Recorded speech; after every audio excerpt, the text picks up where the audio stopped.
yang kita harapkan dari penguatan karakter, nilai-nilai itu masih tertanam. Upaya yang harus kita lakukan sehingga nilai-nilai yang sudah tertanam itu bisa tetap kita munculkan, bisa tersampaikan kepada anak-anak.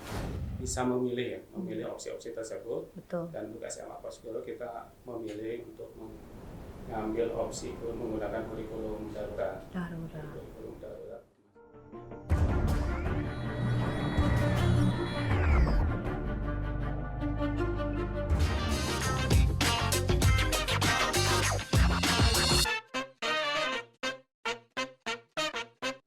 Halo teman-teman milenial, kembali lagi di channel seputar bonus demografi dengan saya Iin. Baik, kali ini saya kedatangan dua tamu penting loh dari SMA Kosgoro Kota Bogor. Kita akan membahas tentang penguatan pendidikan karakter siswa di masa pandemi. Penasaran? Yuk kita kenalan. Satu ada tamu yang sangat penting juga di sini, yaitu Bapak Herman Lasrin SP MPD. Selamat siang Pak. Selamat siang. Gimana Pak, sehat? Alhamdulillah. Iya, itu pertanyaan pertama yang sering saya tanyain. Sehat? Betul. Iya. Baik, yang kedua ada Bapak Ujang Sudrajat, SSI sebagai Wakil Kepala Sekolah Bidang Kurikulum. Selamat siang Pak. Oke, sehat juga ya Pak? Nah, Bapak Herman ini, maaf tadi saya belum menyebutkan Bapak Herman Lasrin ini sebagai Kepala Sekolah SMA Kosgoro Kota Bogor. Jadi kita akan bincang-bincang nih ya. Relax ya Pak ya. Oke, bincang-bincang tentang seputar penguatan pendidikan karakter siswa nih Pak nih di masa pandemi ini. Menurut Bapak di SMA Kosgoro ini apa program yang memang tujuannya untuk penguatan pendidikan karakter siswa di masa pandemi ini apa aja Pak? Saya untuk khususnya SMA Kosgoro. Iya, kalau di SMA Kosgoro memang sudah menjadi keseharian ya, karena dalam kondisi normal kita selalu menyampaikan bahwa karakter yang harus kita bangun adalah karakter disiplin, jujur, tanggung jawab, dan punya kepedulian sosial. Betul. Nah, ini luar biasa ketika di awal pandemi Ya. kami juga tidak menyampaikan kepada anak-anak untuk mau berbagi ya rasa peduli pada teman-teman yang pada warga sekitar atau yang ada di jalanan itu. Mereka secara spontan itu memberikan bantuan, apa itu sembako atau hal yang lain. Nah, di masa pandemi ketika pembelajaran jarak jauh atau BDR, nah yang kita harapkan dari penguatan karakter, nilai-nilai itu masih tertanam. Artinya apa yang sudah kita sampaikan ketika masa normal itu bisa terbawa, kan begitu. Tapi dalam prosesnya ini tidak mudah, tidak semudah yang kita bayangkan bahwa karakter itu bisa terus melekat pada diri anak. Karena memang ini jadi tugas kita semua. Kalau mereka berada di lingkungan sekolah, tugas kami. Bahkan PJJ pun tugas kami, tapi ada peran orang tua nih yang tidak boleh dilupakan. Karena dalam keseharian juga mereka ada di lingkungan keluarga. Gitu. Ya, artinya mungkin di sini ya keluarga sangat penting ya Pak. Artinya karakter anak, karakter siswa yang terjadi di kegiatan proses pembelajaran jarak jauh ini, salah satu faktor penentunya ya keluarga ya Pak ya. Betul, dukungan orang tua itu sangat penting, atau orang-orang dewasa yang ada di sekitarnya. Nah, memang yang menjadi tantangan kita adalah bagaimana orang tua atau orang dewasa yang ada di sekitar anak itu bisa memberikan teladan, misalnya untuk disiplin waktu, tanggung jawab mengerjakan tugas, kemudian hal-hal yang kita ingin capai. Nah, kalau ini tidak ada sinergitas antara sekolah, guru dan orang tua, ini repot juga. Jadi menjadi tugas bersama. Betul sekali Pak, saya sangat setuju. Memang ini menjadi tugas bersama ya, tidak hanya sekolah saja kan. Artinya ada faktor yang apalagi jarak jauh, istilahnya bersentuhan langsung dengan siswa kan sekarang lebih ke orang tua ya Pak ya. Jadi perannya yang mendominasi adalah lingkungan ya Pak ya, di rumah rumah dan lingkungan sekitar. Baik, nanti saya tanya lagi Pak nih seputar penguatan pendidikan. Sekarang ke Bapak Ujang nih ya sebagai Wakil Kepala Sekolah Bidang Kurikulum. Nah gini Pak, menanggapi tentang proses kegiatan belajar mengajar PJJ ini ya Pak, kurikulum, bagaimana dengan kurikulum yang diterapkan di SMA Kosgoro ini Pak? Bisa jelaskan lebih singkat? Untuk kurikulum yang digunakan di SMA Kosgoro, kita mengacu pada apa yang maksudnya pemerintah ini ya. Karena kan ada opsi-opsi yang ditawarkan oleh guru untuk menggunakan kurikulum. Salah satu opsi yang digunakan, opsi yang sebenarnya sekolah hanya bisa memilih opsi-opsi tersebut. Betul. Dan juga SMA Kosgoro kita memilih untuk mengambil opsi menggunakan kurikulum darurat. Kurikulum darurat misalkan. Baik, nah sekarang Pak Herman nih Pak, nanti kaitannya dengan tadi nih Pak, kan durasi otomatis berkurang nih Pak ya. Di kelas itu kan 4 jam, katakan kita 4 jam. Nah di rumah itu hanya 1 jam. Nah menurut Bapak ini sebagai kepala sekolah, apa sih yang kira-kira terbentuk dari karakter siswa ketika ber-4 jam tiba-tiba 1 jam? Pembentukan karakter seperti apa Pak? Yang integrasi terhadap pembentukan dia sendiri gitu, yang perubahan dari sebelum PJJ sekarang jadi PJJ, pengurangan jam. Kalau kita melihat pada kondisi yang real, anak sebenarnya ngikut saja dengan apa yang sekolah programkan. Cuma memang yang paling penting bagaimana nilai-nilai karakter itu tetap tertanam. Misalnya begini, ketika guru akan melaksanakan PJJ, itu kan sebenarnya sudah terintegrasi nilai karakter dalam RPP mereka gitu ya. Iya, betul. Sebagai contoh yang paling gampang lah, ketika membuka kelas online betul. Itu kan mengucapkan salam. Itu artinya sudah menanamkan nilai-nilai religius gitu. Terus menyapa anak, menanyakan kabar, terus menyampaikan atau menanyakan bagaimana, apakah sudah berkontribusi pada orang tua, misalnya membersihkan tempat tidur, merapikan rumah dan segala macam. Itu kan sudah nilai karakter. Nah memang kalau kita melihat pada durasi, kalau memang kita benar-benar melakukan semuanya pasti nggak kecapai. Tapi pada esensi mana nilai-nilai pemahaman kognitif itu bisa kita sampaikan. Tapi tidak melepas bagaimana karakter itu bisa terbentuk, apalagi sudah sampai terinternalisasi yang paling penting.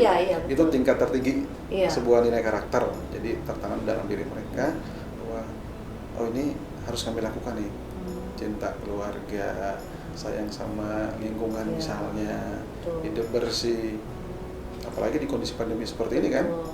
Itu tanggung jawab terhadap tugasnya. Itu sebenarnya nilai karakter yang kalau kita lihat ya secara tersirat itu kita disuruh pakai masker, artinya kan kita suruh disiplin itu. Terus jaga jarak, ya disiplin juga. Terus kemudian rajin cuci tangan, misalnya menggunakan air mengalir. Itu kan sebenarnya pola hidup bersih. Itu cinta lingkungan. Itu sebenarnya nilai-nilai yang secara tersirat itu disampaikan oleh pemerintah, kemudian kita sampaikan kepada anak-anak. Bagaimana itu bisa diimplementasikan dalam keseharian. Artinya kan kesempatan luas ya Pak, walaupun dengan segala kondisi ya, keterbatasan ya mungkin ya saya bilang. Tapi ya sekarang teknologi canggih apa ya, maksudnya lebih ke kita lebih kreatif lagi gimana ketika program itu harus terlaksana ya kan Pak ya. Betul. Berarti menurut Bapak ya nggak 100% juga mungkin Pak kesimpulannya yang itu bisa kan zikir dari sekian. Jadi memang kendala yang kita hadapi dan sekaligus menjadi tantangan bagaimana menstimulus anak-anak itu bisa hadir minimal itu dulu ya, daring ya, pakai itu zikiran. Sebagai contoh misalnya untuk kegiatan yang menjadi agenda tahunan SMA Kosgoro, ada yang namanya Pekan Kebangsaan. Itu yang tadinya berjalan di kondisi normal, mau nggak mau sebagai program tahunan sekolah kita tarik menjadi kegiatan daring.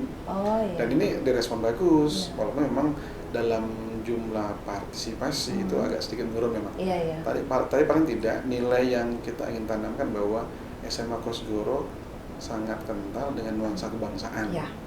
namanya saja pekan kebangsaan. Ya. Gitu. Jadi nilai-nilai itu selalu kita tanamkan. Nah, selain itu memang ada hal yang perlu kita terus selalu berikan kepada anak gitu. Bagaimana dengan kondisi seperti ini mereka lebih kreatif. Ya. Itu kan salah satu nilai karakter Betul, itu. betul. Kreatif. Bagaimana mereka bisa memanfaatkan berbagai sumber atau media yang mereka tersedia untuk menstimulus kemampuan belajarnya misalnya. Itu kan kalau saya bisa tambahkan begini, bahwa apa yang kita lakukan itu memang pertama itu harus diajarkan. Pertama diajarkan, ada 6 langkah lah saya pikir. Pertama diajarkan, kemudian dibiasakan, kemudian dilatih konsistensinya, kemudian itu menjadi kebiasaan. Kemudian yang kelima, ketika sudah terbiasa dengan pengelolaan yang sering akan menjadi sebuah karakter. Nah, tujuan pada akhirnya adalah menjadi sebuah budaya. Bagaimana apa yang kita sudah tanamkan menjadi budaya. Nah, kalau sudah menjadi budaya, ini luar biasa. Jadi apapun nanti yang kita hadapi, insya Allah generasi emas yang kita inginkan menuju bonus demografi bisa kita capai. Sangat sekali lagi berat, tapi harus kita lakukan. Nah, sedikit lagi ya Pak, untuk kita kan bicara tentang karakter, bicara tentang kreativitas anak, efek dari pembelajaran jarak jauh ini ya nih Pak. Nah, kira-kira tantangan apa aja sih yang kira-kira didapatkan atau misalkan ditemukan selama PJJ ini? Bisa dari Pak Ujang, tantangan yang berasa gitu selama ini. Kalau saya mungkin melihat dari proses pembelajaran ya tantangannya ya tadi kadang ketika proses pembelajaran kita mulai itu banyak juga sih yang ketika misalkan mau memulai pembelajaran itu ya tidak semua bisa hadir, kadang ada juga sih alasannya ini. Alasannya banyak ya. Kemudian juga mungkin kalau di saya sendiri di pelajaran saya sendiri di fisika itu ya tantangannya agak berat untuk mungkin penjelasan konsep kan agak berat kalau kita mendatang sudah tatap muka. Walaupun kita sudah memberikan video dan lain sebagainya kemudian materi, kemudian lewat Zoom juga tetap saja masih ada kekurangan. Baik itu. Ya perlu lebih lah. Betul. Sama halnya dengan matematika mungkin ya Pak ya. Matematika dan fisika itu kan mereka butuh banget yang namanya ketemu langsung kan ya, penjelasannya, nilai jawabannya seperti ini dari mana dapatnya kan gitu prosesnya itu. Yang dicapai oleh siswa tersebut, yang mudah-mudahan itu dari hasil kejujuran ya. Memang sih ketika pembelajaran ini kita disampaikan bahwa kreativitas mereka kan muncul.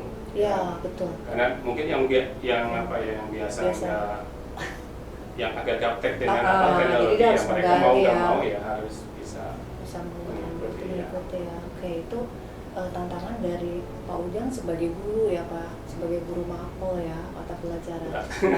Berat memang, apalagi melihat tentang kejujuran siswa ya, untuk mengambil nilai saja itu kan jujur enggak ya, itu kan susah ya. Betul. Nah, sekarang dari Bapak sendiri sebagai kepala sekolah, tantangan apa aja nih Pak yang mungkin Bapak dapatkan atau temuin ketika proses ini terjadi secara umum? Ya, yang paling nyata itu bagaimana tadi konsistensi itu. Betul. Ya, ketika di masa normal anak itu kita sambut di pagi hari, ini sebuah kebiasaan. Kita bersalaman-salaman, mengucapkan salam gitu ya. Kemudian mereka bisa masuk ke kelas dan seterusnya. Nah, ketika di masa pandemi, hal yang seperti itu sudah tidak bisa kita lakukan. Karena memang juga harus menjaga jarak, tidak lagi boleh bersalam-salaman. Nah, ini yang saya pikir agak sedikit berkurang nilai itu. Ketika kita ketemu di sekolah misalnya, anak ini kok lupa dengan gurunya gitu ya. Nah, itu kan membangun atau melatih konsistensi itu. Betul. Kemudian menjadi kebiasaan. Ya tadi karena BDR yang terlalu panjang, kemudian penguatan karakter yang tidak mungkin mudah-mudahan saya salah. penguatan kata kan tidak dimunculkan oleh orang tua. Betul. Nah itu yang menjadi tantangan kita karena Iya, harus iya. merefresh lagi, Betul. mulai lagi dari awal misalnya. Iya. Dan itu yang betul-betul kita rasakan. Iya. Apalagi anak-anak yang berada di kelas 10. Ya, baru yang ya. memang baru kadang-kadang kita ketemu, emang kelas berapa? Iya. Kelas 10 Pak. Loh? Nah, itu Iya, kan betul. Itu banyak tantangan. yang menjadi tugas kita. Sekarang menjadi tantangan bahwa ini luar biasa menjadi pekerjaan berat Iya. untuk kita. Iya. Tapi sekali lagi tidak boleh menyerah, Iya, betul. bahwa harus ada upaya yang harus kita lakukan sehingga nilai-nilai yang sudah tertanam itu bisa tetap kita munculkan, bisa tersampaikan kepada anak-anak. Iya, baik. Ini Bapak Herman Lasri dengan Bapak Ujang ini udah sangat lengkap sekali ya, maksudnya menjelaskan tentang kondisi dan situasi yang terjadi di SMA Kosgoro, terutama di dalam kurikulumnya, kemudian pembentukan karakter yang berdasarkan Pak Herman tadi dijelaskan ya. Saya pikir memang ini tantangan kita semua Pak ya. Betul. Tantangan kita semua. Saya sebagai orang tua Pak, jadi itu juga tantangan saya sebagai orang tua, betul. Bapak sebagai kepala sekolah dan Pak Udin sebagai guru mapel ya Pak ya. Jadi memang kita tantangan kita sama-sama. Oke, itulah teman-teman milenial bincang-bincang kita di hari ini mengenai penguatan pendidikan tadi ya dengan Pak Herman dan Pak Ujang. Oke, see you. Dah.